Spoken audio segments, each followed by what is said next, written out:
حدیث میں آئے کہ اب دنیا میں جتنے قتل ہوں گے، چونکہ دنیا کا سب سے پہلا قتل اسی نے کیا ہے، آغاز برائی کا اس نے کیا ہے، کہ جو آدمی ایک ایسی برائی کا آغاز کرتا ہے، لوگ دیکھا دیکھی اس کی برائی کو پکڑ لیتے ہیں اور اس پر عمل شروع کر دیتے ہیں، وہ سارا بوجھ، سارا وزن، سارا گناہ برائی والے کو ملتا ہے۔ جس طرح اللہ تعالیٰ نے یہاں کہا کہ یہ سب قتل اب جتنے دنیا میں ہوں گے، ان کی سزا بھی، ان کا بوجھ بھی، ان کا گناہ بھی اللہ تعالیٰ اسی کے ذمہ لگائے گا، یہ قابیل جس نے اپنے بھائی کو قتل کیا ہے۔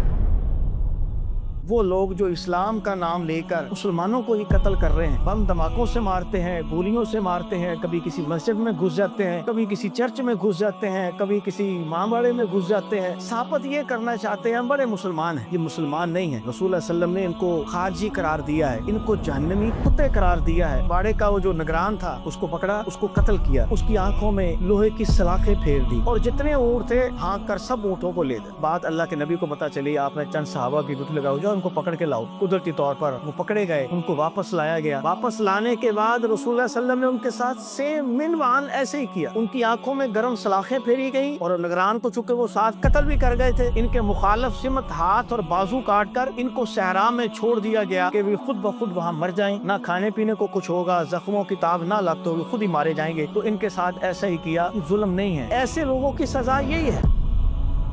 دشمنی کے لحاظ سے تمہارا سب سے کٹر جو دشمن ہوگا وہ یہودی ہوگا۔ ہمارے معاشرے میں ہوتا ہے نا، میں اپنے پتر دے سر تے ہاتھ رکھ کے قسم کھانا، یہ فضول ہے، بکواس ہے، کوئی قسم نہیں ہے۔ مجھے ماں کی قسم ہے، بکواس ہے، فضول ہے، کوئی قسم نہیں ہے۔ مجھے اس مسجد کی قسم، فراڈ یا گیڑا دینا دے لو کسی نے۔ قسم صرف اللہ کی یا اللہ کی صفات۔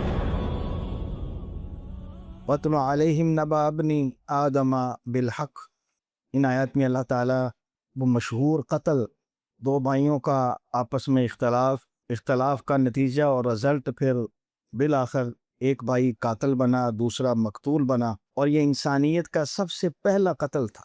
وَاتْلُ عَلَيْهِمْ نَبَأَ ابْنَ آدَمَ بِالْحَقِّ، اے محمد رسول اللہ صلی اللہ علیہ وآلہ وسلم، ان کو آدم علیہ السلام کے ان بیٹوں کا قصہ بھی بہترین قسم کا سناؤ۔ اذ قربا قربانا فتقبل من احدہما ولم يتقبل من الآخر، جب دونوں نے اللہ تعالیٰ کے حضور اپنی قربانیاں پیش کی اور ان دونوں میں سے ایک کی قربانی قبول ہوئی، دوسرے کی نہ ہوئی، جس کی نہ ہوئی قال لأقتلنک، وہ اپنے بھائی سے کہنے لگا کہ تیری وجہ سے میری قربانی قبول نہیں ہوئی، میں اب تمہیں جان سے مار دوں گا، تمہیں قتل کر دوں گا۔ قال انما یتقبل اللہ من المتقین، اس نے کہا ایسی بات نہ کر، اللہ تعالیٰ کا اصول اور ضابطہ سمجھ۔ وہ اصول اور ضابطہ یہ ہے کہ اللہ تعالیٰ تقوی والوں کی قربانی کو، صدقے کو، نیکی کو قبول کرتے ہیں۔ عام معروف جو قصہ ہے وہ یہی ہے کہ یہ دو بھائی تھے، حابیل اور قابیل۔ آدم علیہ السلام کی اولاد اس وقت جو ان کی تخلیق، ان کی پیدائش ہو رہی تھی، ایک بہن بھائی صبح پیدا ہوتے اور ایک بہن بھائی ان کی شام کی تخلیق ہوتی۔ اللہ تعالیٰ نے اصول یہ بنایا تھا کہ جو صبح کے بہن بھائی ہیں ان دونوں کی شادی شام والے جو پیدا ہوتے تھے ان کے ساتھ ہوتی تھی، یعنی صبح والا بھائی، شام والی بہن، شام والا بھائی، صبح والی بہن۔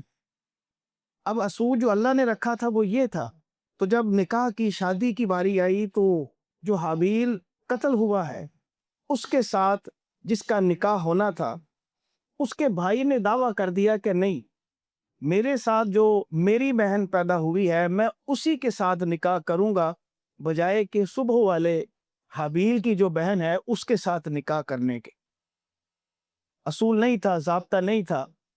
خیر، صبح والی بھی بہن تھی، شام والی بھی بہن تھی، نکاح ہو بھی سکتا تھا۔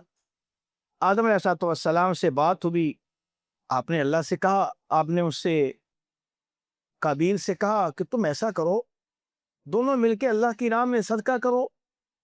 اس دور کی جو قربانی کا یا صدقے کا اصول تھا، کوئی بھی چیز جو اپنی مرضی سے کھلے میدان میں رکھ دی جاتی، آسمان سے آگ آتی، اس آگ کو وہ جلا دیتی، یہ اس بات کا ثبوت ہوتا تھا کہ اس آدمی کی قربانی قبول ہوئی، اور اگر اس کو وہ آگ نہ جلاتی تو یہ اس بات کا بین ثبوت تھا کہ اس کی نیت میں، اس کے اخلاص میں، اس کے تقوی میں کوئی مسئلہ ہے، تبھی اللہ تعالیٰ نے اس کی قربانی کو قبول نہیں کیا۔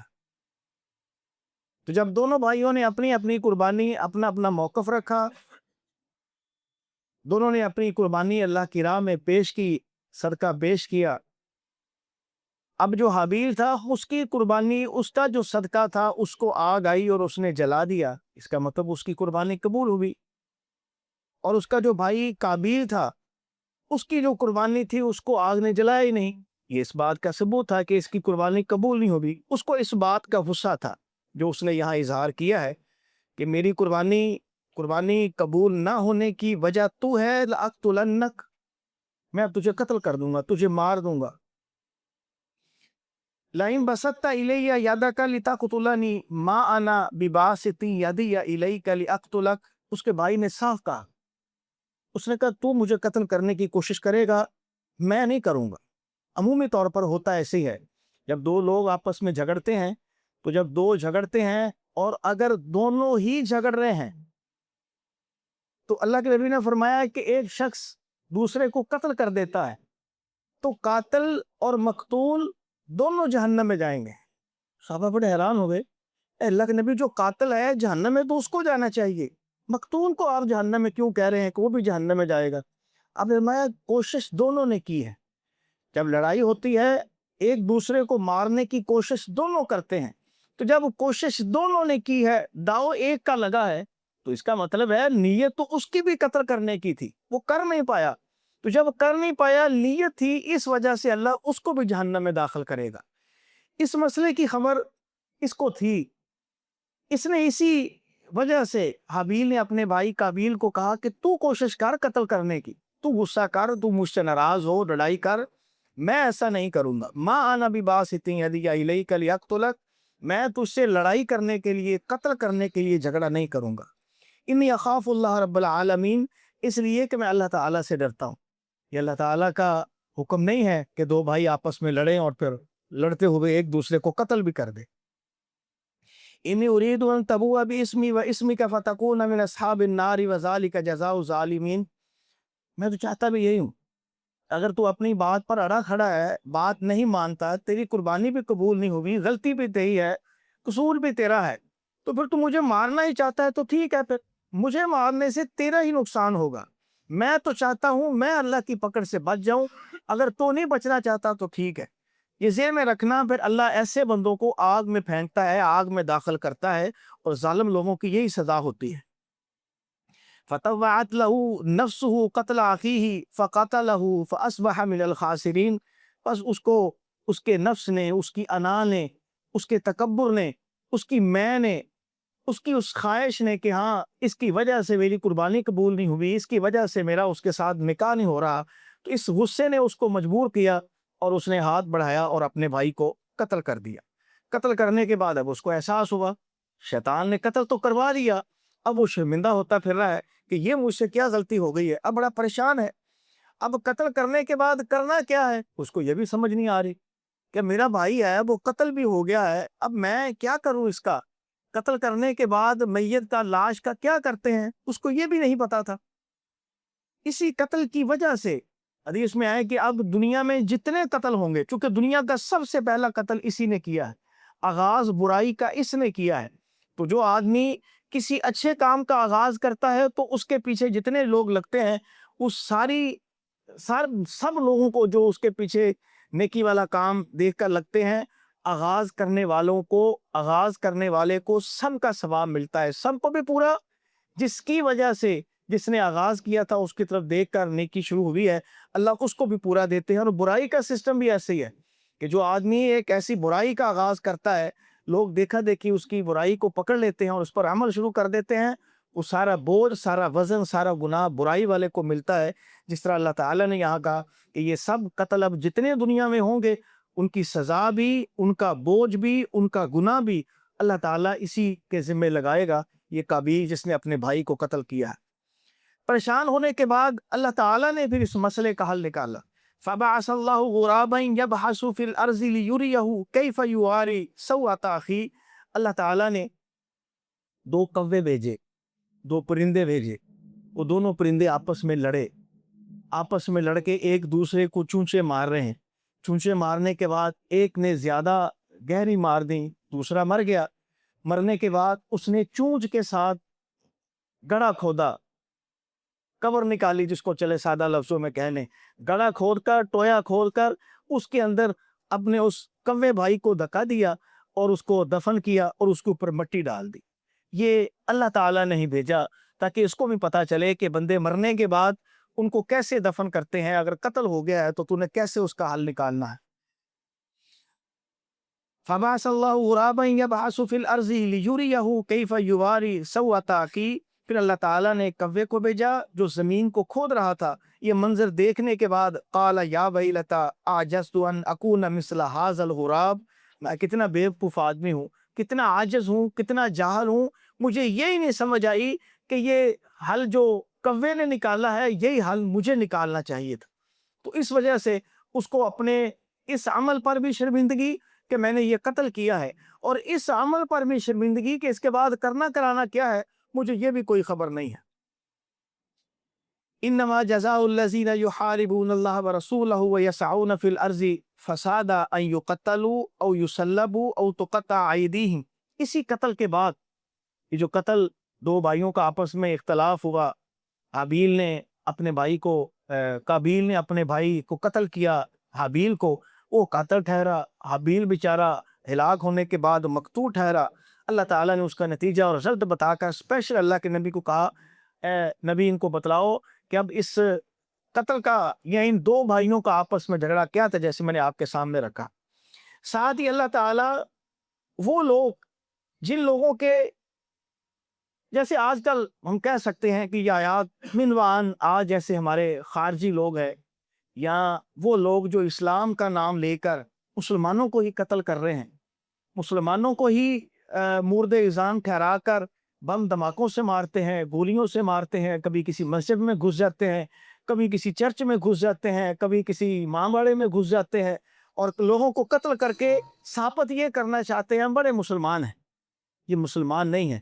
رسول اللہ صلی اللہ علیہ وسلم نے ان کو خارجی قرار دیا ہے، ان کو جہنمی کتے قرار دیا ہے، یہ جو اس طرح کی حرکتیں کر رہے ہیں۔ تو اللہ تعالیٰ نے اس کی سزا کیا بتائی، انما جزاء الذین یحاربون اللہ ورسولہ ویسعون فی الارض فسادا ان یقتلوا او یصلبوا او تقطع ایدیہم وارجلہم من خلاف او ینفوا من الارض۔ اللہ کہتے ہیں ایسے جو گورنمنٹ کے ساتھ، حکومت کے ساتھ، حاکم کے ساتھ لڑائی لڑتے ہیں، اس کے خلاف تلوار اٹھاتے ہیں، اس کے خلاف اسلحہ اٹھاتے ہیں، چونکہ اس وقت اللہ اس کے رسول کا سسٹم چل رہا تھا، اللہ نے اشارہ اس طرف کیا جو اللہ اس کے رسول کے ساتھ لڑتا ہے، وَيَسْعَوْنَ فِي الْأَرْضِ فَسَادًا، اور زمین میں فساد برپا کرنا چاہتا ہے، ایسے لوگوں کو پکڑو، پکڑنے کے بعد أَن يُقَتَّلُوا، ان کو قتل کر دیا جائے، ان کی یہ سزا ہے، اور يُصَلَّبُوا، بطور تنبیہ کے، بطور توبیخ کے ان کی لاشوں کو لٹکایا جائے، ان کو سولی دے دی جائے، او تقطع ایدیہم وارجلہم من خلاف، یا ان کے ہاتھ، ان کے بازو، ہاتھ اور ٹانگیں مخالف سمت میں کاٹ دی جائے۔ مخالف سمت سے مراد دایاں ان کا ہاتھ بازو کاٹا جائے اور بائیں ٹانگ کاٹ دی جائے، یا بائیں ٹانگ کاٹی جائے، دائیں ٹانگ کاٹی جائے اور بایاں بازو کاٹ دیا جائے، یہ بطور سزا۔ ذالک لہم خزی فی الدنیا ولہم فی الآخرۃ عذاب عظیم، یہ دنیا میں ان کے لیے ذلت اور رسوائی ہے، قیامت کا یوم معاشر کا جو عذاب اور سزا ہے اللہ کہتے وہ علیحدہ ہے۔ وہ اصل میں ایسے رسول اللہ صلی اللہ علیہ وسلم کے پاس ایک قبیلے کے کچھ لوگ آئے، انہوں نے آ کر کلمہ پڑھا، مسلمان ہوئے، مدینہ منورہ میں رہائش پذیر تھے، رہائش پذیر ہونے کے ساتھ ہی ان کے پیٹ خراب ہو گئے، اورینا قبیلے کا نام بتلایا جاتا ہے جو تاریخ میں آتا ہے۔ تو ان کی مدینہ منورہ کے اندر آتے ہی آب و ہوا کو چینج ہوئی، کو خوراک کو پانی کا مسئلہ بنا، ان کے پیٹ خراب ہو گئے۔ تو اللہ کے نبی نے کہا تو تم ایسے کرو، مدینہ منورہ سے باہر جو بیت المال کے اونٹوں کا باڑا ہے تم وہاں چلے جاؤ، اونٹوں کا خیال بھی کرو، اونٹوں کا دودھ بھی پیو اور ان کا پیشاب بھی پیو، وہاں چلے جاؤ، یہ دونوں کام کرو، ان کی حفاظت بھی کرو اونٹوں کی، اور ساتھ پیشاب اونٹنیوں کا اور اونٹنیوں کا دودھ پیو، ان کی ڈیوٹی لگا دی، یہ چلے گئے، انہوں نے جا کر ایسے ہی کیا۔ اب وہ باڑے کا خیال بھی کرتے، دودھ ہوتے، دودھ پیتے، اور وہیں وہ رہائش پذیر تھے۔ کچھ عرصے کے بعد اللہ نے شفا دے دی، وہ تندرست ہو گئے۔ جب تندرست ہوئے انہوں نے کیا کیا، جو باڑے کا وہ جو نگران تھا، صحابی جو تھا، اس کو پکڑا، اس کو قتل کیا، اس کی آنکھوں میں لوہے کی سلاخیں پھیر دی، قتل بھی کیا، سلاخیں بھی پھیری، اور جتنے اونٹ تھے ہانک کر سب اونٹوں کو لے گئے۔ یہ بات اللہ کے نبی کو پتہ چلی، آپ نے چند صحابہ کی ڈیوٹی لگاؤ، جاؤ ان کو پکڑ کے لاؤ۔ ان کے پیچھے بگایا گیا، قدرتی طور پر وہ پکڑے گئے، ان کو واپس لایا گیا۔ واپس لانے کے بعد رسول اللہ صلی اللہ علیہ وسلم نے ان کے ساتھ سیم منوان ایسے ہی کیا، ان کی آنکھوں میں گرم سلاخیں پھیری گئیں جیسے انہوں نے اس باڑے کے نگران کے ساتھ کیا تھا، اور نگران کو چونکہ وہ ساتھ قتل بھی کر گئے تھے، ان کے مخالف سمت، جیسے اللہ نے کہا کہ ان کے مخالف سمت ان کے ہاتھ اور بازو کاٹے جائیں، ان کے مخالف سمت ہاتھ اور بازو کاٹ کر ان کو صحرا میں چھوڑ دیا گیا کہ وہ خود بخود وہاں مر جائیں، نہ کھانے پینے کو کچھ ہوگا، زخموں کی تاب نہ لاتے ہوئے خود ہی مارے جائیں گے۔ تو ان کے ساتھ ایسا ہی کیا۔ یہ ظلم نہیں ہے، یہ زیادتی نہیں ہے، یہ اللہ تعالیٰ بذات خود پہلے بتلا رہے ہیں کہ ایسے لوگوں کی سزا یہی ہے۔ اب یہ جو اس طرح کے بندے پکڑے جا رہے ہیں، یا افغانستان میں یہ کل یا پرسوں پاکستان آرمی نے، ایئر فورس نے جو اٹیک کیا ہے، 70-80 جہنمی وہاں کیے ہیں، تو یہ سب ان کا علاج یہی ہے۔ یہ قرآن کی آیت منوان انہی پر فٹ اترتی ہے اگر یہ وہی ہیں، اور یہ برملا کہتے بھی یہی ہے کہ ہاں ہم وہی ہیں، اعلانیہ کرتے ہیں کہ ہاں اپنی جماعتوں کے نام رکھے ہیں کہ ہم سب وہی ہیں۔ اچھا جی، آپ کا اعتراض کیا ہے؟ اعتراض یہ ہے کہ جی آپ پاکستان میں اسلام کا نام نہیں لیتے۔ اچھا جی، وہ اسلام کا نام گورنمنٹ نہیں لیتی، حکومت نہیں لیتی، یار ہمارا کیا قصور ہے؟ آپ گورنمنٹ کے خلاف کیوں نہیں اٹھتے؟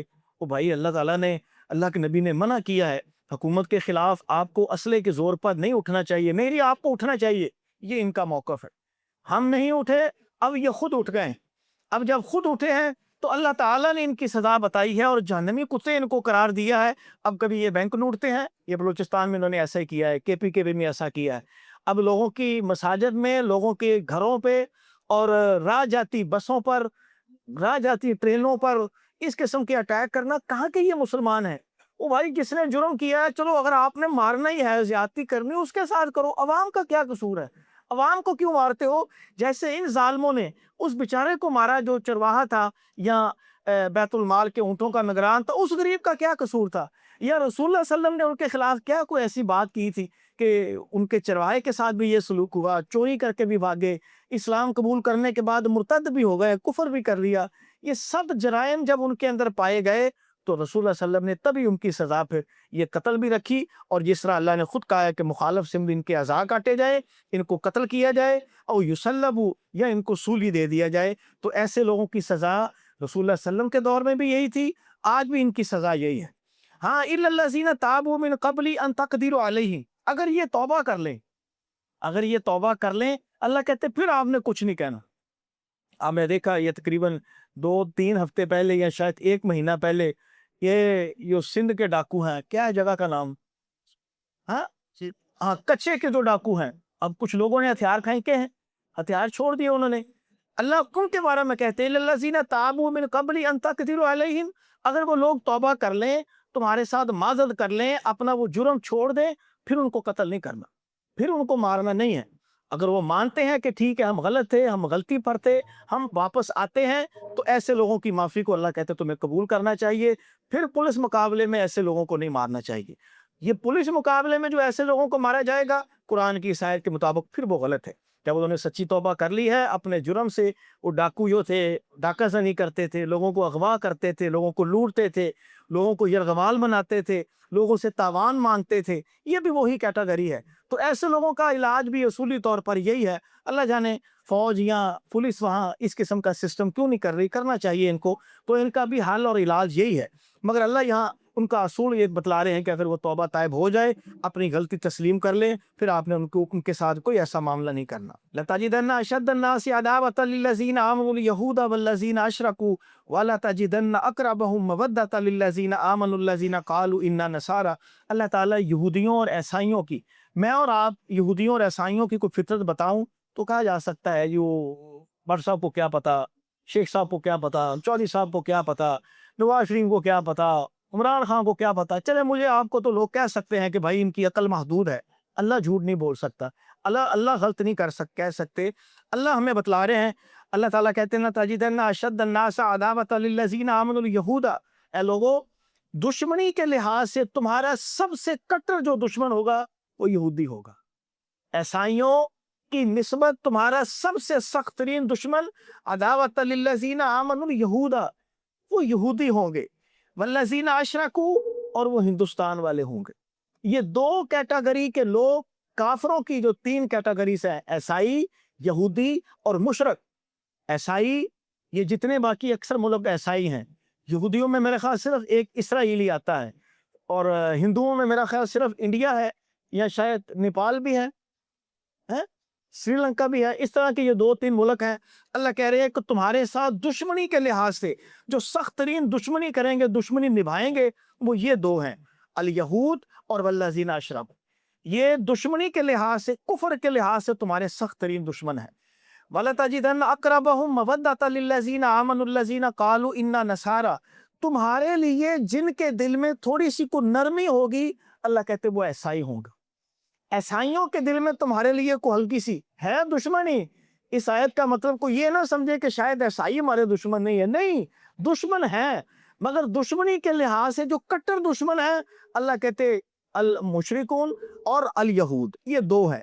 تیسرا جو عیسائی ہے دشمن ہے، مگر اتنا آگے تک نہیں جاتا، تھوڑی سا نرمی والا معاملہ کرتا ہے، تھوڑا سا معاملہ وہ ان کی طرح نہیں کرتا جیسے یہودی اور مشرک کرتے ہیں۔ کیوں؟ ذالک بان منہم قسیسین ورہبانا وانہم لا یستکبرون، اللہ کہتے یہ متکبر نہیں ہوتے، یہ اپنے چرچوں کے اندر، اپنے معبد خانوں کے اندر زیادہ تر بیٹھتے ہیں، عبادت کرتے ہیں، عبادت کی وجہ سے ان کے اندر تھوڑی سی نرمی، جیسے ان کی کتابوں میں بھی لکھا ہے کہ آپ کسی سے لڑے نہیں، جھگڑے نہیں۔ اگر کوئی آپ کے ساتھ لڑتا ہے، جھگڑتا ہے، آپ کو تھپڑ مارتا ہے، تو آپ اس کے آگے دوسری گال کر دو، بھائی لڑائی نہیں کرنی، یہ لو میری دوسری گال پہ دوسرا تھپڑ مار لو۔ یہ عیسائیوں کا موقف ہے، ان کا دینی عقیدہ ہے یہ عیسائیوں کا۔ تو اس دینی عقیدے کو بھی سامنے رکھیں اور اللہ تعالیٰ کے اس پیغام کو بھی سامنے رکھیں کہ مسلمانوں کے ساتھ دشمنی کے لحاظ سے سب سے جو کٹر دشمن ہے وہ یہودی اور مشرک ہے، عیسائی تھوڑے سے درمیانے ہیں۔ اب اگر آپ کہیں کہ فلسطین کے اندر جو کچھ ہو رہا ہے وہ امریکہ کی وجہ سے ہو رہا ہے، کوئی شک نہیں، وہ امریکہ کی وجہ سے ہو رہا ہے، مگر یہودیوں نے امریکہ کو بیوقوف بنایا ہوا ہے، یہودیوں نے اپنے شکنجے میں عیسائیوں کو کسا ہوا ہے، مال کی وجہ سے، دولت کی وجہ سے، کسی اور بلیک میلنگ کی وجہ سے، واللہ عالم جو بھی ہے، مگر اصل اس وقت جو کردار ہے وہ ہر بندہ مانتا ہے یہودیوں کا ہی۔ امریکہ ان یہودیوں کے اسرائیل کے ہتھے چڑھا ہوا ہے، تبھی وہ فلسطین کے اندر جو کچھ ہو رہا ہے یا باقی دائیں بائیں جو کچھ ہو رہا ہے وہ اس پر خاموشی اختیار کی، آنکھیں بند کیے ہوئے ہیں، مگر کر یہودی رہا ہے۔ عیسائیوں نے دیکھیے، آپ تاریخ اٹھا کے دیکھیے، بڑی بڑی کانفرنسیں، بڑے بڑے جلوس، بڑے بڑے مارچ عیسائی ملکوں کے اندر ہوئے ہیں، کافر ملکوں کے اندر ہوئے ہیں۔ آپ کے ملک کے اندر تو آپ کے حکمرانوں نے آپ کو اجازت نہیں دی مارچ کرنے کی، احتجاج کرنے کی، جلوس نکالنے کی۔ ہمارے حکمرانوں کی یہ حالت تھی، اتنے کمبخت بے حصہ ہے، انہوں نے روکا ہوا تھا خبردار کو نکلے نا۔ تو آپ کافر ملکوں کا، عیسائی ملکوں کا حال دیکھ لیں۔ فلسطینیوں کی اگر سب سے زیادہ کسی نے حمایت کی ہے، انہی عیسائی لوگوں نے کی ہے۔ تو خیر نہ بھی کی ہوتی، ہمارا ایمان ہے کہ اللہ تعالیٰ نے ہمیں جو اصول یہاں بتلایا ہے وہ ایسے ہی ہے کہ دشمنی کے لحاظ سے جو سب سے سخت ترین ہے یہ مشرک ہندو ہے اور یہ یہودی ہیں۔ لا یؤاخذکم اللہ باللغو فی ایمانکم ولکن یؤاخذکم بما عقدتم الایمان فکفارۃ اطعام 10 مساکین من اوسط ما تطعمون اہلیکم او کسوتہم او تحریر رقبہ۔ ان آیت میں اللہ تعالیٰ قسم سے متعلق گفتگو کر رہے ہیں۔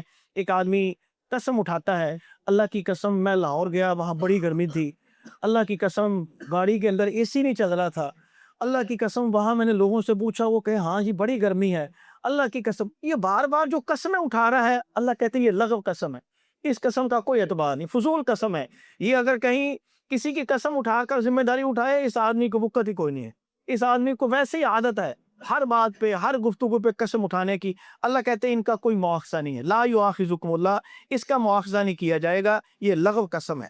ہاں جس نے ارادے کے ساتھ سوچ سمجھ کر قسم اٹھائی اور اس قسم کو اس نے بعد میں توڑ دیا، پورا کرنا پڑے گا۔ اگر وہ قسم کو توڑتا ہے تو پھر لا محالہ اس کو اس قسم کا کفارہ دینا پڑے گا۔ ایک یہ، دوسرا رسول اللہ صلی اللہ علیہ وسلم نے ہر اس قسم سے بھی منع کیا ہے جس قسم میں آپ کوئی غیر شرعی قسم اٹھا لیں۔ اللہ کی قسم میں اپنے بھائی سے آج کے بعد بات ہی نہیں کروں گا، غلط قسم، ایسی قسم کو نہیں پورا کرنا چاہیے، ایسی قسم کو توڑنے کا حکم ہے۔ اللہ کی قسم میں آج کے بعد اس مسجد میں یا فلاں مسجد میں نماز نہیں. بیوقوف آدمی، بھائی تیری مسجد سے کیا دشمنی ہے؟ یہ جو فضول قسمیں ہیں، غلط قسمیں ہیں، اس قسموں کا بھی کوئی اعتبار نہیں، مگر کسی نے چونکہ اٹھائی ہے اب اس کو وہ توڑے گا اور توڑنے کا وہ کفارہ دے گا. اللہ ساتھ اس کا کفارہ بھی بتا رہے ہیں. اس کا فَكَفَّارَتُهُ إِطْعَامُ عَشَرَةِ مساکین، ایسا آدمی 10 غریبوں کو، 10 مسکینوں، 10 فقیروں کو کھانا کھلائے گا. من اوسط ما تطعمون اہلیکم، وہ کھانا جو آپ اپنے گھر میں کھاتے ہیں. ہر بندے کو پتا ہے کہ اس کا کھانا کس نوعیت کا ہے، تو اس نوعیت کا کھانا وہ 10 لوگوں کو کھلائے گا، یا ایک بندے کو 10 دن کھلا دے، یا 5 لوگوں کو صبح و شام کا کھلا دے. یعنی 10 لوگوں کو کھانا، یا 10 کھانے آپ سمجھ لیں، 10 کھانے کھلانے ہیں. وہ تقسیم آپ جیسے مرضی کر لیں. اگر کسی نے کوئی ایسی قسم اٹھائی ہے، اب وہ قسم کو ختم کرنا چاہتا ہے، توڑنا چاہتا ہے، تو اس کو قسم توڑ دینی چاہیے، اور توڑ کر وہ پھر اس کا کفارہ دے گا. یا تو وہ 10 غریبوں کو کھانا کھلائے، یا او کسوتہم، یا ان کو لباس پہنائے، یا ان غریبوں کو 10 سوٹ لوگوں میں تقسیم کرے گا، یا او تحریر رقبہ، وہ غلام آزاد کرے گا. چونکہ آج کے دور میں غلام نہیں ہے تو گویا یہ شک نہیں ہمیں اس پر عمل کر سکتے.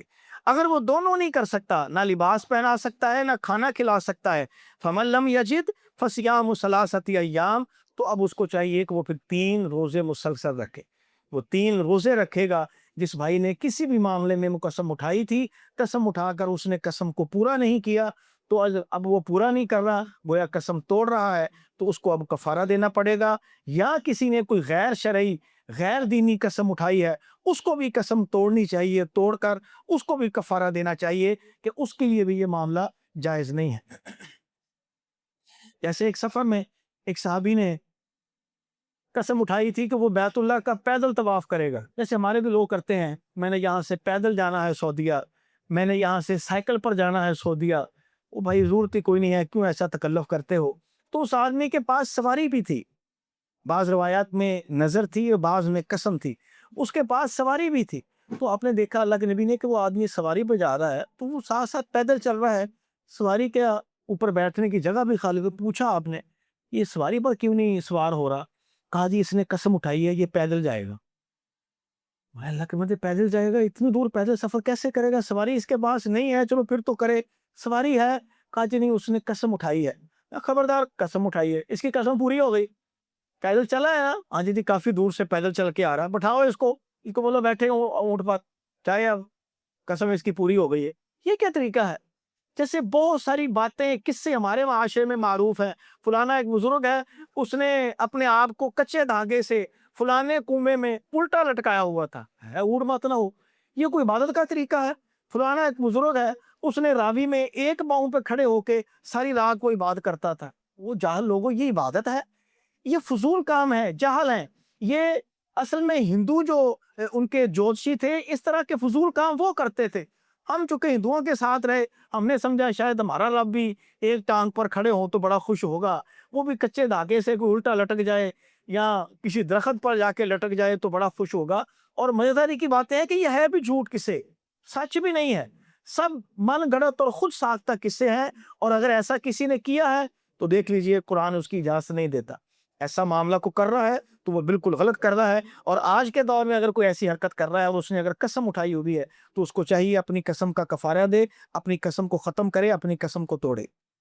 وَإِذَا قِيلَ لَهُمْ تَعَالَوْا إِلَىٰ مَا أَنزَلَ اللَّهُ وَإِلَىٰ الرَّسُولِ قَالُوا حَسْبُنَا مَا وَجَدْنَا عَلَيْهِ آبَاءَنَا. یہ اللہ تعالیٰ یہاں دور جہالت کا، رسول اللہ علیہ وسلم کے دور کا یا اس سے پہلے بھی لوگوں کا ایک جاہلانہ جملہ اس کا یہاں تذکرہ کر رہے ہیں کہ اللہ کے نبی اگر کسی کو کہتے بھائی آپ کلمہ پڑھو، مسلمان ہو جاؤ، یہ لات منات عزا ہبل ان کی عبادت، ان کی پوجا چھوڑ دو، وہ کہتے جی ہم کیوں چھوڑے؟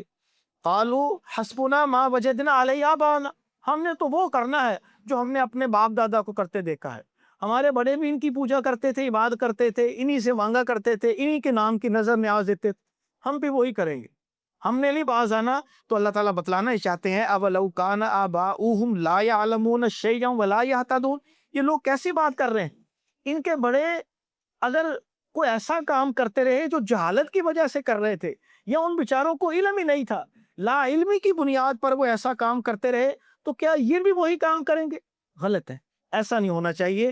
اگر اچھا مزیداری کی بات یہ جو بڑوں کے پیچھے چلنے والی یا بڑوں کی ایک فیور دینے والی کہ جو ہمارے بڑے یہ کرتے آئے ہیں، یہ معاملہ صرف عبادات میں ہے کہ ہمارے بڑے یہ کرتے تھے. آپ بھائی مرنے کے بعد یہ فلانی رسم کرتے، ہمارے بڑے ایسے کر رہے تھے. یہ مولوی صاحب کے گھر 2 مہینے 3 مہینے کھانا جا رہا ہے یا ہر جمعرات کو جا رہا ہے، کیوں؟ وہ بس یہ ہمارے بڑے ایسے کرتے تھے. اس طرح کی باتوں میں تو بھائی آپ چھوڑ دیں. آپ کے بڑوں کو نہیں پتا ہوگا، آپ کو تو پتا چل گیا ہے نا کہ یہ دین نہیں ہے. کیا رسول اللہ صلی اللہ علیہ وسلم کی بیٹیاں فوت نہیں ہوئی؟ صحابہ صحابیات فوت نہیں ہوئے؟ کسی نے پہلے دن کو رسم کی ہو، دوسرے دن کی ہو، تیسرے دن، 7ویں دن، 14ویں دن، 40ویں دن، سال کے بعد کچھ کیا ہو؟ نہیں نا. ہاں جی نہیں ہے. تو بھائی آپ تو وہ بس ہمارے بڑے کرتے آئے. اللہ کہتے ہیں تمہارے بڑوں کو اگر عقل نہیں تھی تو تم بھی وہی کام کرو گے. ان کو سمجھ نہیں تھی، وہ بے علم تھے، تمہیں تو علم ہے، تم پھر وہی کام کرو گے. ہمارے یہاں یہ ہے کہ ہمارے بھی یہی بات کہتے ہو کہ ہمارے بڑے ایسے کرتے آئے. کاروبار، بزنس، لین دین، وہاں اگر ان کو کہا جائے گا یار آپ کے بڑے تو چھوڑو جی، انہوں نے کہا کاروبار کرنا اندر سے. یعنی دنیا کا معاملہ، کاروبار کا معاملہ، پھر آپ عقل کل ہے. اور جب دین کا معاملہ آتا ہے پھر وہ عقل کل ہے، چاہے وہ ٹھیک تھے یا وہ غلط تھے. یہ عجیب لوگوں کی منطق ہے کہ دنیا کے معاملے میں کہتے ہیں نہیں جی نہیں، ہمارے بڑوں کو تو کاروبار نہیں کرنا آتا تھا، ہمیں بتایا بزنس کیسے کرتے ہیں، ہمیں بتایا کاروبار کیسے کرنا ہے.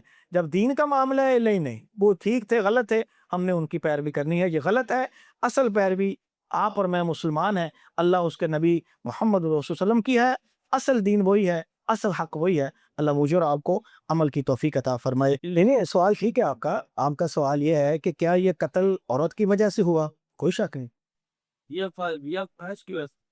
نہیں بات تو ایک ہی ہے نا. آپ عورت کہہ لیں یا خواہش کہہ لیں، بات تو ایک ہی آئے گی نا. خواہش تو اس کی عورت ہی کی تھی نا کہ میری بہن جو ہے وہ زیادہ خوبصورت ہے میری صبح والی بہن کی نسبت، تو میں اس سے نکاح کرنا چاہتا ہوں. تو خواہش تو اس کی عورت ہی کی تھی نا. ہم یہ نہیں کہہ سکتے، جیسے میں نے آپ کو بتلایا تھا کہ وہ اما حوا اور آدم کا قصہ ہے، ہم نے وہاں معروف کیا ہوا ہے جی کہ سارا قصور ہی حوا تھا، حوا نے کیا سی جا کے درخت کھالا. اب یہاں تو ایسا نہیں ہے نا وہاں ایسے ہے نا یہاں ایسے. یہ تو اس آدمی کے خود اپنے دل میں یہ بات آئی ہے کہ نہیں میں نے اس سے نکاح کرنا ہے. شیطان نے اس کو بہکایا، اپنی بات پہ ضد کر گیا، اڑ گیا. چلو ٹھیک ہے کوئی بات نہیں، ضد کر لی اس نے. جب اس کے باپ نے مسئلے کا حل بتلایا کہ بھئی ایسا کر لو، جو آپ نکلے ہوئے ویسے کر لینا، اس نے اپنا صدقہ پیش کیا، قبول نہیں ہوا. اب اس کو مان جانا چاہیے تھا. اب وہ ہٹ درم ہوا، اڑیل ہوا، اس نے اپنی بات پر بضد کیا ہوا، بضد ہونے کی وجہ سے بھائی کا قتل کر بیٹھا. نہیں وہ شرک، اس شرک اور اس شرک میں فرق ہے. تھوڑی سی گل تسی اگے کر لو گے کہ مشرک آپ بھی نکلنا ہے جی آپ چھنڈو پلا. تو ان میں بنیادی فرق یہی ہے. جیسے مکے کا جو مشرک تھا اور یہ جو اس وقت کے یہودی یا عیسائی دائیں بائیں تھے، وہ لات منات عزا حبل والے بت والی عبادت نہیں کرتے تھے. آپ کی بات ایسے ہی ہے، وہ بھی سلیب بنائے بیٹھے تھے جیسے ہمارے بھائی یہ کرتے ہیں چرچوں میں. سلیب بنائی ہے اور یسوع مسیح سے مانگتے ہیں، خداوند سے مانگتے ہیں، عقیدہ تثلیث ہے. تو انہوں نے عیسیٰ علیہ السلام کو اللہ کی صفات دی ہوئی ہیں. انہوں نے مٹی کے بت بنا کر، وہ نبی نہیں بزرگ تھے، یہ نبی تھے، وہ عام نیک اور صالحین بزرگ اور لوگ تھے. ان کی تصویریں بت بنا کر ان کو سامنے رکھ کے، ان کو گھروں میں رکھ کے، ان کو دکانوں میں رکھ کے ان سے ڈرتے تھے، خوف کھاتے تھے، ان کا احترام کرتے تھے. یہ شرک اور اس شرک میں اللہ نے بذات خود فرق کیا کہ رسول اللہ صلی اللہ علیہ وسلم جب مکہ مکرمہ میں تھے، اب بیت اللہ میں کتنے بت تھے. وہ جو کمرہ ہے جس کو ہم بیت اللہ کہتے ہیں، اس کے اندر بھی کتنے بت تھے، بلکہ ابراہیم اور اسماعیل علیہ السلام کی تصویریں تک انہوں نے بنائی ہوئی تھی. جیسے آج ہمارے ان شیعہ حضرات نے حضرت حسن کی تصویر بنا لی ہے، حسین کی تصویر بنا لی ہے. ان بیوقوف جاہل عیسائیوں نے عیسیٰ علیہ السلام کی تصویر بنا لی ہے. یہ بعض ہمارے جو سندھ کے بزرگ ہیں وہاں چلے جائیں، بلکہ یہ بابے والے چوک میں چلے جائیں، وہاں ان کی دکانوں میں تصویریں لگی ہیں، انہوں نے وہ ان کی تصویریں بنائی ہیں. وہ کیا نام ہے سیمن والوں کا، شہباز پرواز کرے، کیا کوئی ایسا جملہ بھی ہے؟ ہاں شہباز کرے پرواز، سبحان اللہ کیا بات ہے، شہباز کرے پرواز. تو ان کی مصنوعی تصویریں بنائی ہیں، آگے شیر بٹھائے ہوئے ہیں جو وہ بڑا ان کا کنٹرول تھا، بڑا یہ تھا وہ تھا. بکواس ہے سارا. تو یہ تھوڑا سا فرق ہے کہ وہ بتوں کی پوجا کرتے تھے، وہ عیسیٰ علیہ السلام کو اللہ کا بیٹا اور اللہ کے برابر یا اللہ ہی سمجھتے تھے. اس لیے فرق ہے شرک، ہے کفر، مگر عقیدتاً شرک کی جو شکل ہے اس میں فرق ہے. میں بھول گیا. اب آج اس گفتگو میں یہ مسئلہ بھی آنا تھا کہ قسم صرف اللہ کی ہے. جیسے ہمارے معاشرے میں ہوتا ہے نا، میں اپنے پتر دے سر تے ہاتھ رکھ کے قسم کھانا، یہ فضول ہے، بکواس ہے، کوئی قسم نہیں ہے. مجھے ماں کی قسم ہے، بکواس ہے، فضول ہے، کوئی قسم نہیں ہے. مجھے اس مسجد کی قسم، ایویں فراڈ یا گیڑا دینا دے لو کسی نو. قسم صرف اللہ کی یا اللہ کی صفات کی، بس یہ میں بھول گیا، یہ میں نے بتانا چاہیے تھا. تو یہ بھی ذہن میں رکھیے گا، قسم بھی صرف اللہ کی ذات کی ہے. ہاں بعض کہتے ہیں کہ قرآن کی قسم ہے، وہ قرآن کی قسم وہ کہتے ہیں ہاں ہے، اس لیے ہے کہ قرآن بھی اللہ کی صفت ہے. قرآن مخلوق تو نہیں نا ہے، مخلوق کی قسم نہیں آپ اٹھا سکتے. آپ اللہ کی صفات کی یا اللہ کے ناموں کی قسم اٹھا سکتے ہیں. جیسے قرآن اللہ کی صفت ہے، رحمان، رحیم، غفار، قہار، وہاب، رزاق، یہ سب اللہ کے اسماء ہیں، اس کی صفات ہیں، ان کی قسم اٹھائی جا سکتی ہے. اللہ کے علاوہ کسی اور کی قسم اٹھانا بھی جائز نہیں. یہی سوال تھا آپ کا. جزاک اللہ. اگر کوئی اللہ تعالیٰ کے علاوہ کسی اور کی قسم اٹھاتا ہے تو اس پر گناہ ہے؟ گناہ ہے کہ گناہ ہے، حرام ہے. اللہ کے علاوہ کوئی اور قسم جائز ہی نہیں، جائز ہی نہیں. اچھا، اس میں جو کچھ لوگ ہیں نادین، جو اللہ تعالیٰ کے جو وجود کے ہی انکاری، کہ اللہ تعالیٰ نہیں ہوتا ہے، جس طرح کچھ لوگ سائنس پہ یقین کرتے ہیں، وہ کافروں میں آئیں گے کہ مشرکوں میں آئیں گے؟ نہیں مشرک تو ہم کہیں گے نا بھائی جان، جو اللہ کو مان رہا ہے، اللہ کی صفات ان بتوں میں سمجھ رہا ہے. آپ تو کہہ رہے ہیں کہ وہ اللہ کو ہی نہیں مانتے، ان کو مشرک تو نہیں، ہم کافر ہی کہیں گے نا. اللہ کا ہی انکار کیے بیٹھے. کافر تو وہ ہے جو نبی کا انکار کرے، یہ کافر ایسا ہے جو اللہ کا ہی انکار کر رہا ہے.